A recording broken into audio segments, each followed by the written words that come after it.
दोस्तों, आप सभी को राधे राधे। राजू भाई यूट्यूब चैनल में आप सभी लोगों का स्वागत है। तो आज हम फिर से एक नई कहानी को लेकर हाजिर हुए हैं। तो हमारी कहानी को आप अंत तक जरूर सुनें। तो आइए कहानी को शुरू करते हैं। एक समय की बात है, एक भिखारी एक गांव में भीख मांगने के लिए गया। उस गांव में एक रामकिशन नाम का किसान रहता था। वह किसान के परिवार में 3 बच्चे तथा दोनों पति पत्नी रहते थे।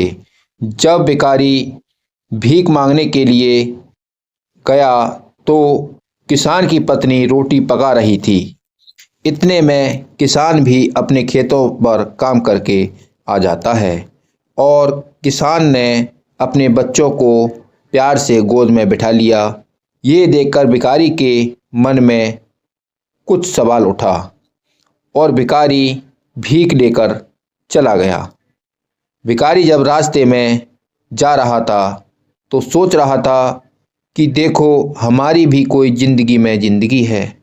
हम पूरे दिन कुत्तों की तरह घर घर भीख मांगते हैं और खुद ही अपने हाथ से खाना बनाकर खाते हैं। लेकिन किसान को देखो, खेत में काम करके आया और किसान की पत्नी ने पहले तो अपने पति के हाथ धुलवाए और उसके बाद खाना परोस के किसान को खिलाने लगी।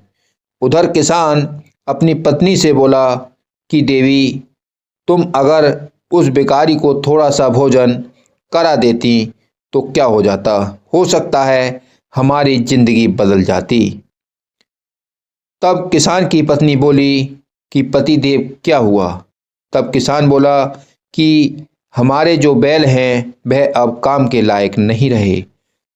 हमें भी अपने बैल बदलने होंगे, क्योंकि अगर हमने बैल नहीं बदले तो हमारी खेती में बहुत भारी नुकसान हो जाएगा। किसान खाना खाने के बाद अपने गांव के एक सेठ के पास गया। सेठ जी, मुझे कुछ रुपए दे दो, मैं अपनी खेती में कमा कर दे दूंगा।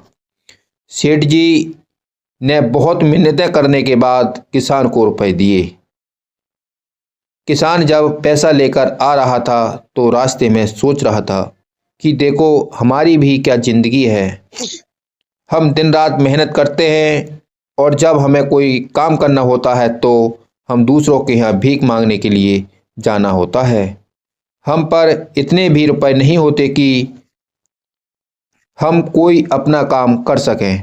धनी तो सेठ है कि छोटी सी दुकान है, उसी में कितने पैसे हैं कि दूसरों को पैसा ब्याज पर देता है। दोस्तों, आगे आप इस कहानी में और भी बहुत बहुत सुंदर बातों को सुनेंगे और जब आप पूरी कहानी सुन लेंगे तब आपको इस कहानी का पूरा सार समझ में आ जाएगा कि जीवन में सबसे ज़्यादा सुखी कौन है। तो आज की कहानी यहीं तक। जब तक के लिए आप सभी को राधे राधे।